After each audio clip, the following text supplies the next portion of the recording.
Judge presiding. You may be seated.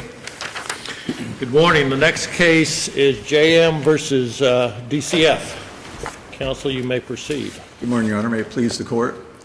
I'd like to reserve 2 minutes. All right. Kevin Colbert on behalf of the Regional Counsel's Office representing the father, JM, in a termination of parental rights as to his 2 minor children, AM and MM.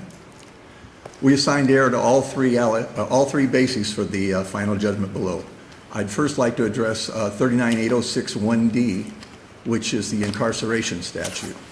Under 39806-1D, the initial prong before you can reach 1, 2, and 3 is that the father be incarcerated. This father is in jail awaiting trial on murder 2 and aggravated assault. And I would posit to this court that that's not incarceration. Incarceration occurs after somebody has been convicted and sentenced. But there's no case directly on point. No, there isn't. In this context. No, there isn't. What if the child was 17 and the trial date for the murder charge was set a year away? Would the child be father be incarcerated for purposes of this statute? No, I don't believe so, Your Honor. I believe for the purposes of the statute, and I would direct the court to look at this was under subpart 3, which says that continuing contact or relationship would be detrimental to the children, and then there's certain criteria. Continuing the relationship will be detrimental. Yeah, the relationship. But if you look at subpart 1 and subpart 2, subpart 1 talks about the period of time expected to be incarcerated. This is the one where it's more than 1/2 of the majority of the minority of the kids majority of the kids minority, excuse me. And the period of time begins when the parent enters incarceration. BC and all that progeny of cases talk about a parent who's incarcerated as being in prison and the period of time they were sentenced. But the statute was amended after that, was it not? Yes, it was. And before, the statutory language at least implied that incarceration was in a prison facility, right? Before, what it said was state or federal facility. So clearly a county facility wouldn't be included in the definition of incarceration. Originally, no, but they took that out, if I recall correctly. So then the question becomes, was it the legislature's intent to include a county facility? Agreed, but they didn't change the language apart from that, and so I would still argue those prior cases on incarceration would hold. I mean, you can be incarcerated in jail up to 365.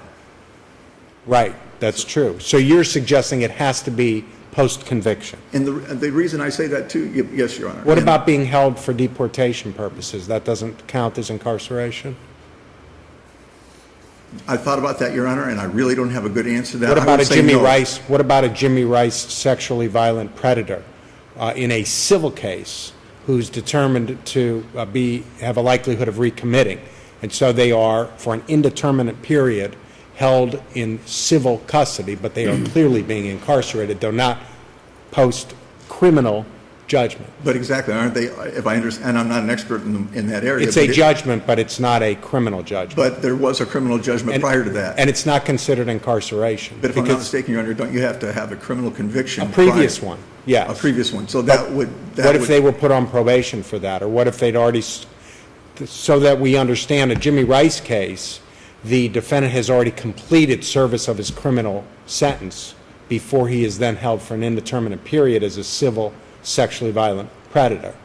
So it's a civil commitment. It's not a criminal commitment at all. So Agreed. One could argue that's not even incarceration. I probably would if I was in that situation, but what I'm positing to the court is that there would have been an incarceration prior to that would have worked as there would have had to be a conviction before you could get to that. As a practical matter, you're probably right. Okay, so, and the other thing I wanted to posit to the court, this was an expedited termination of parental rights. Right.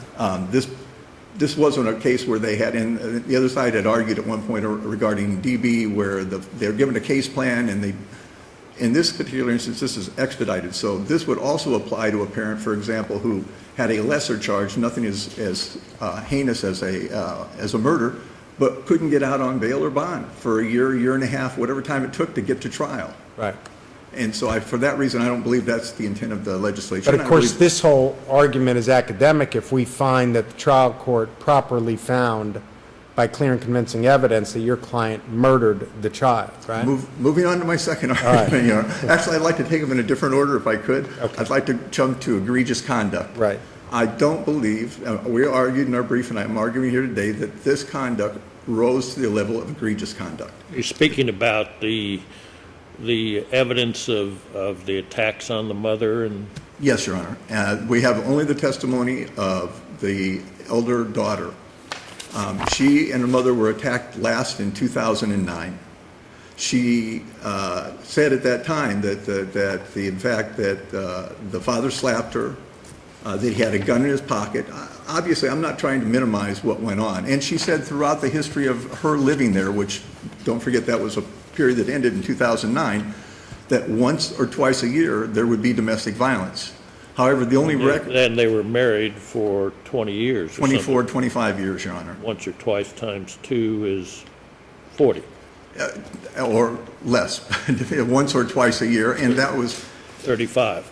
Okay, and I'm not suggesting that this is acceptable behavior. What I'm arguing, this is not deplorable, flagrant, or outrageous. We understand that, counsel, but isn't that egregious behavior under the statute? I mean, isn't that sufficient evidence of egregious behavior under the statute to terminate parental rights if we have evidence of multiple serial harming of the mother and even the older sibling? Who was an adult at the time. Pardon? And who was an adult at the time, and that goes exactly to my point. Well, she wasn't an adult the entire time that she lived in the house. No, but at the time she was slapped. Pardon? At the time she was slapped. If I could, Your Honor, my answer to that question is no. And the reason being is that's why we have dependency cases. That's why parents are given parenting plans and given the opportunity to cure their problems. Egregious, again, is flagrant, deplorable, outrageous by any standard. In this case, there is no testimony, number one, that these children had ever been abused directly. And secondly, there was evidence that they witnessed the abuse. And there was no testimony that these children had been harmed in any way, shape, or form by witnessing that abuse. Neither one was in therapy. There was no testimony whatsoever that these children were anything but normal children. And in fact, the one child kept asking for his father. Well, here at page 58 of the transcript, it's a question to the older sibling: did your brother and your sister see your dad hit your mom? Yes. Yes, they did, Your Honor. What I'm saying is this court ruled in, and I apologize, it's DP, I believe it was, which I cited in my brief, that there's a requirement between the egregious conduct. There needs to be a nexus between the egregious conduct and harm to the child. And I'm suggesting to this court there was absolutely nothing on this record that said there was any harm to these children. Witnessing the abuse between the spouses would not be harm to the child. It could be mental harm to the child, too, under the statute. And emotional, but I don't believe it rises to egregious, deplorable, and outrageous. I believe it's a dependency, and this father should have been given a case plan. Okay. Mr. Colbert, you are down to your time. Can I quickly address the I was going to say I'd like to give you 60 seconds, 1 minute, to address the evidence concerning the circumstantial finding by the trial court that... I can briefly say my argument is, and I put it in my brief, is that there wasn't substantial and competent evidence to rise to the level of clear and convincing as to the circumstantial evidence. But even so, should this court decide otherwise, my argument is that the statute is unconstitutional in its face. We look at JF and we look at FL.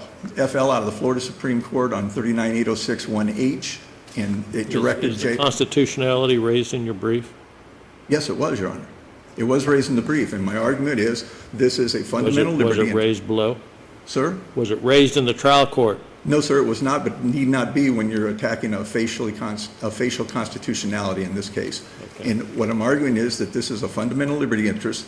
I'm trying to be quick. Fundamental liberty interest, a strict scrutiny, and in this case, you need to have the least intrusive manner.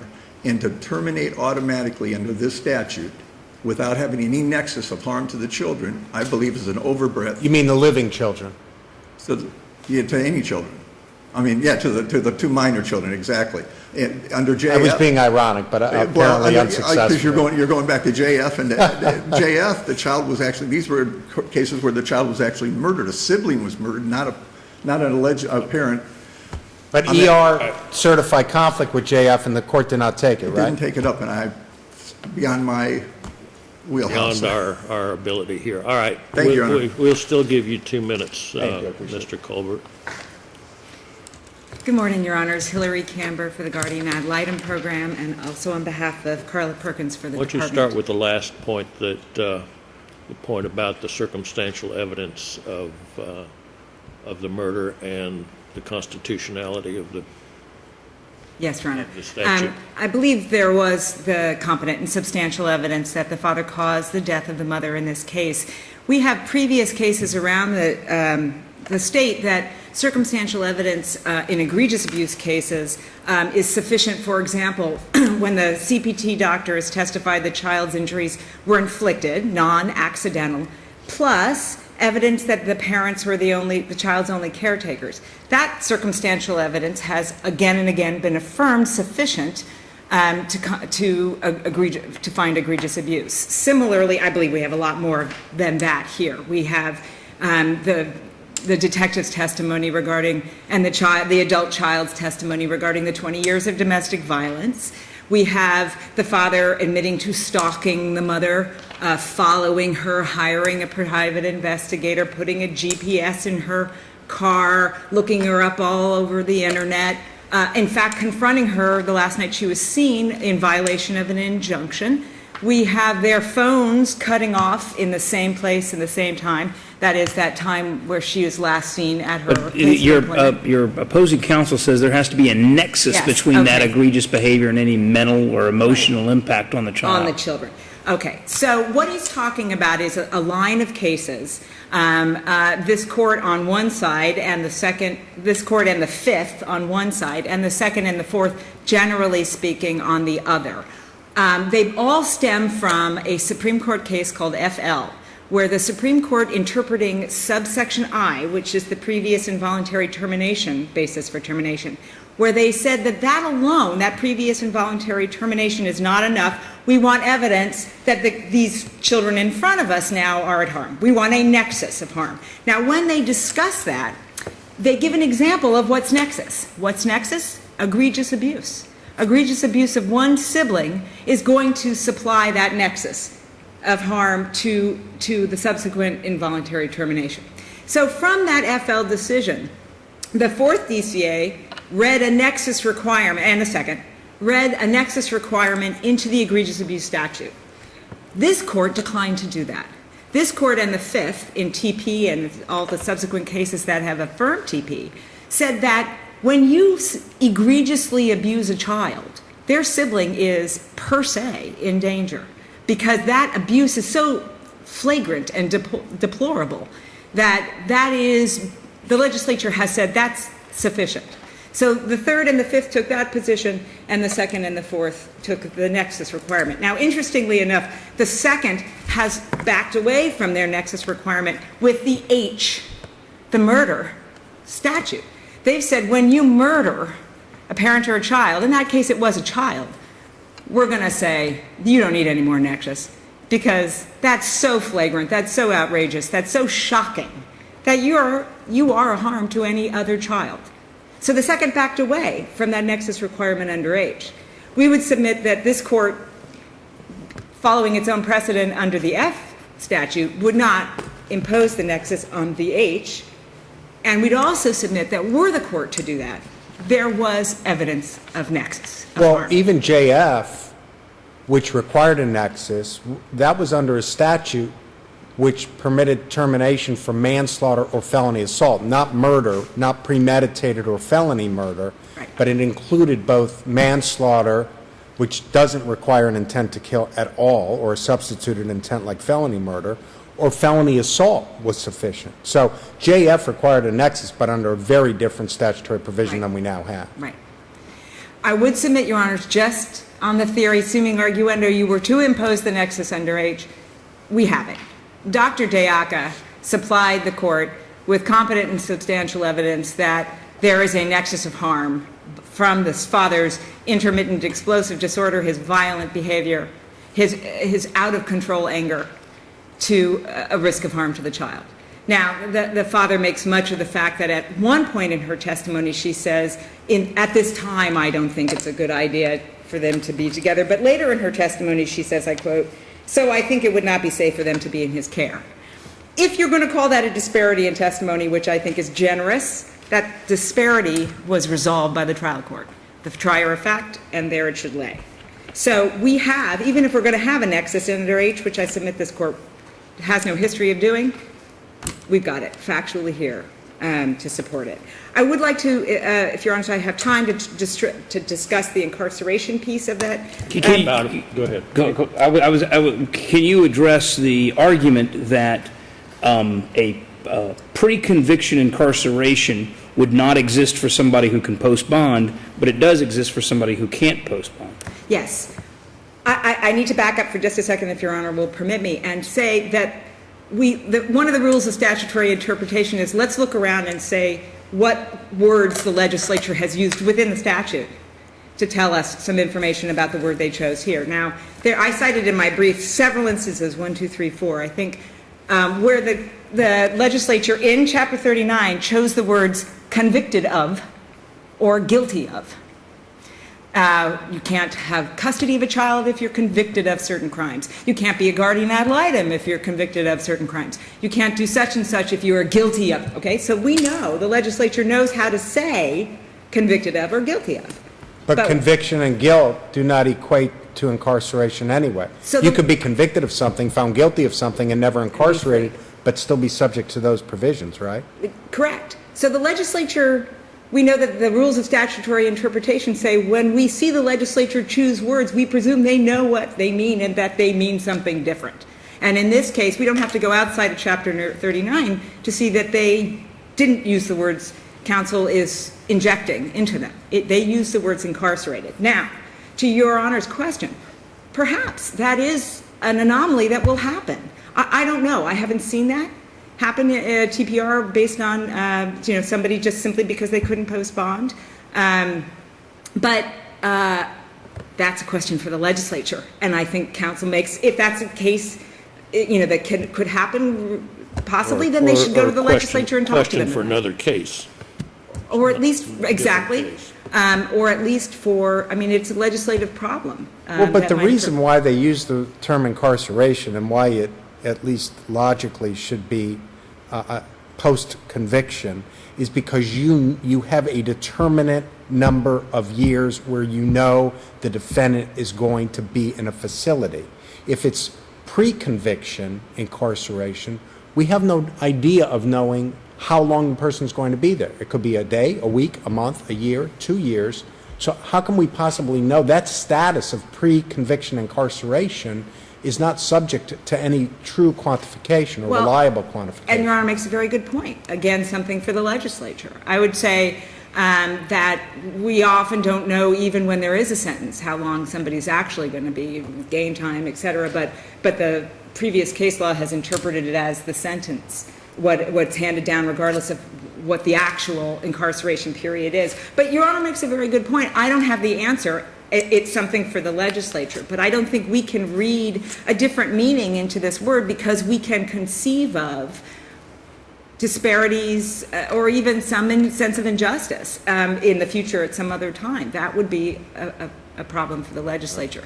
And finally, I think the point with egregious abuse is not, the court didn't just say the DV was the basis of the egregious abuse. They listed the totality of the evidence. And then it came to the conclusion that totality, his disorder, the list of the stalking behavior and all of that testimony, his admission, I killed her, go ahead and find the body, his admission, all of that evidence constitutes deplorable, flagrant, outrageous behavior. Thank you, counsel. Mr. Colbert, you We'd ask have for affirmance. 2 minutes. Thank you, Your Honor.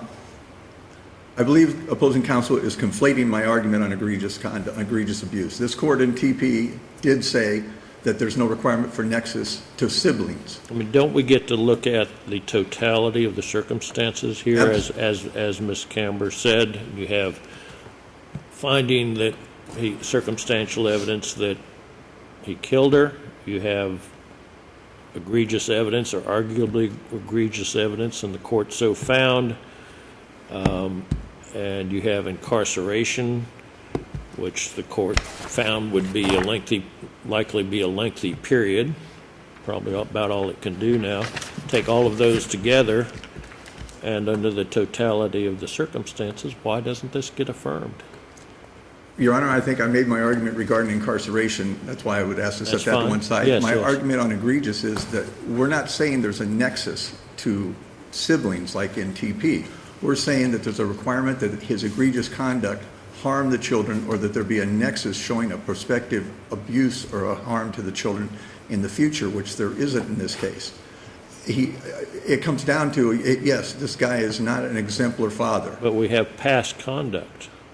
where he was abusive to the mother. Now, again, the older daughter who And the testified, daughter. the older daughter testified it was a one-time incident. He slapped her in 2009, 5 years before. And she also testified that and it was unclear, because what she says is that he hit her mother in the arms or in the face with an open arm. And I have to think there's a language problem here. The only thing I can think of, she was trying to say open hand, but she said when she asked how did he hit her, he said she said that he hit her with an open arm. And I would point out to Judge Emas's point on JF, that yes, that was a prior statute, and the fourth, I believe, has ruled on that statute since its change, and they did follow their previous ruling on JF. But I would also point out that this is a case where the other parent was murdered, and every other case that we were citing to here was the murder of a sibling.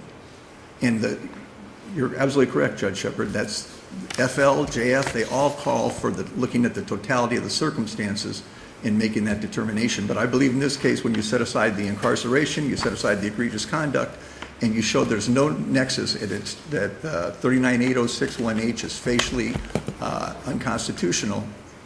And if I could quickly touch that one more time. You have 10 seconds. Under North Florida Women's Health and under Winfield, every statute that impedes on a fundamental liberty interest is inherently unconstitutional.